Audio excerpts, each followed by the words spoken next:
NIL is the new MBA. I'm sorry to say it to all you people over 40 years old. It's just what it is.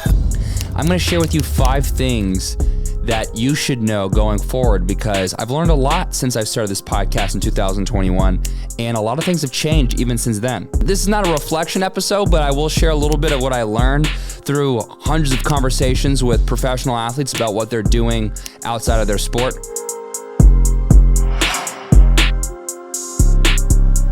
Let's go, baby. You already know what it is. It's the Athletes and Assets podcast. I'm your host, Noah Lack, and I bring on your favorite athletes to chat about a business topic. Traditionally. Right now, we got a little solo vibe because, quite frankly, couldn't get a guest this weekend. So I'm recording. And I wanted to... This is not a reflection episode, but I will share a little bit of what I learned through hundreds of conversations with professional athletes about what they're doing outside of their sport, business-wise.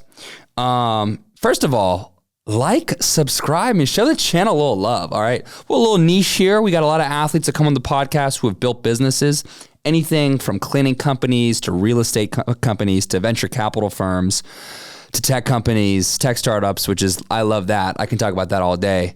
What else? DJing, crypto, fashion, of course, that's low-hanging fruit. So yeah, a lot of awesome stuff that's come on the podcast. Like and subscribe. I'm going to share with you 5 things that you should know going forward, because I've learned a lot since I've started this podcast in 2021, and a lot of things have changed even since then. So I'll get right into it. Let's skip the small talk, right? Number 1, now is the most acceptable time in history for athletes to be business-minded. Now more than ever, okay? 5 to 10 years ago, I couldn't have done this podcast. It wouldn't have been successful because no athletes would come on. They would say, oh, you're not focused. Like, they would be worried about outside attention, and they're diverting from their sport and trying to juggle too many things. Now it's in vogue. Now athletes want to get on the podcast. We get a lot of inbound, and it's just like, times have changed. Number 2, more athletes now are entrepreneurs than ever. And now is the best time, regardless of the industry, because since the pandemic, social justice issues, NIL, the increased collective bargaining agreements, the pandemic gave athletes time to think about, okay, when I'm done playing, what am I going to be? And motherfuckers don't want to go into cubicles. Motherfuckers don't want to work in a cubicle. Imagine being it's simple logic.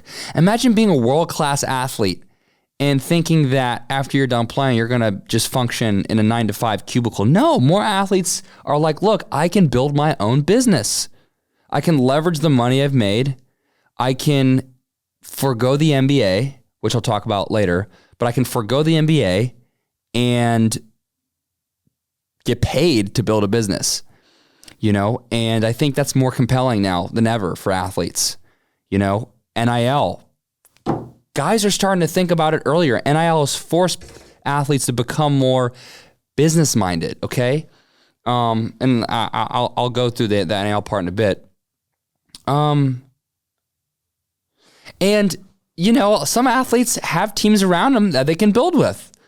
Others didn't, like myself, not famous, didn't make a lot of money, needed to, but have the sort of intangibles to maybe fill in the gaps and try to start a company. So the point is, now athletes more than ever becoming very entrepreneurial. And, if you want to see examples, just subscribe, and look at the other shit. Look at the other videos.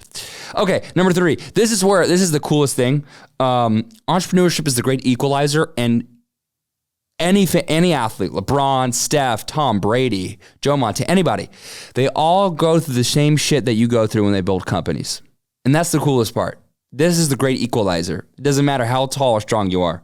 It's still about product market fit, hiring the right team, accounting, tax, competition, a lot of great players, a lot of the greatest players of all time, no one could guard them.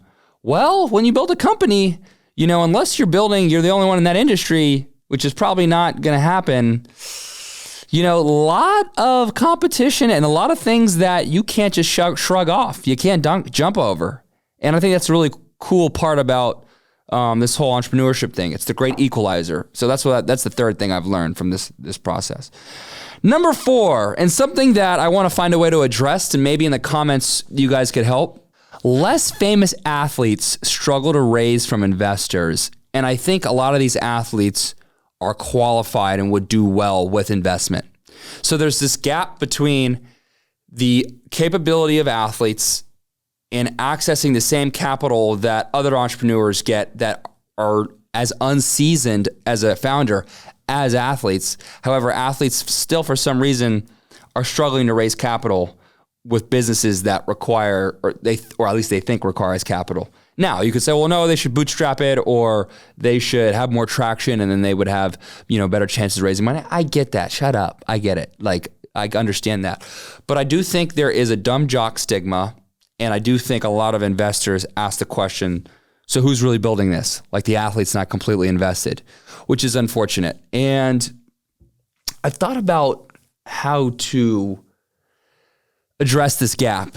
And one thing is like between networking platforms, I wish theirs could be productized. But that's the 4th big lesson. I wish less famous athletes were able to raise money easier. Being here in the Bay and seeing the whole VC environment, a lot of athletes, they can only bootstrap for so long until it's time to take things to the next level. And so I wish more investors understood that you can translate that powerful athlete mindset into really learning fast and building a company that's backed by investors. So big lesson there, big takeaway. It was something I've learned because I get a lot of athlete founders like asking for funding or access to capital, I should say. Number 5, NIL is the new MBA. I'm sorry to say it to all you people over 40 years old. It's just what it is. You paid, over 100,000 to get into Kellogg or Wharton or GSB. Now athletes are some of these hoopers are getting paid $500,000 to sit on the bench and average 8 points. They're not getting paid $500,000 to sit on the bench. They're going to be paid $500,000 to average 8 points. And look, that comes with the taxes and having your own team and agent and, hard to go get an MBA after you made all this money and realize that you can do something with it even after school. So that's why I say NIL is the new MBA. It should make you cringe if you're over 40 years old. I hope you cringe if you're over 40 years old. Listening to this podcast, I hope you cringe if you're over 40 years old. A liberal arts education for athletes may be dead, but business school is alive and well, baby. It just is what it is. Crazy world we live in. So yeah, 5 big things there. I think working backwards, NIL is the new MBA. After doing this for 3.5 years, you think you'll learn a thing or two. NIL is the new MBA. Less famous athletes struggle to raise money from investors. Athlete entrepreneurs go through the exact same shit you go through. More athletes are entrepreneurs now than ever before. Now is the most acceptable time in history for athletes to be business-minded. 5 learnings from over 3 years of talking to some of the coolest people on the planet. Really blessed that I get to do this and athletes entrust me to tell their business-minded stories and paint them in a good light and know that I'm not going to kiss their tail. So quick one today. Let me know what you think. Please like and subscribe to the channel. We're going to keep having amazing athletes come on. We are not stopping. I tell you that. I promise you that. We are not stopping. So just the beginning. Thank you. Peace.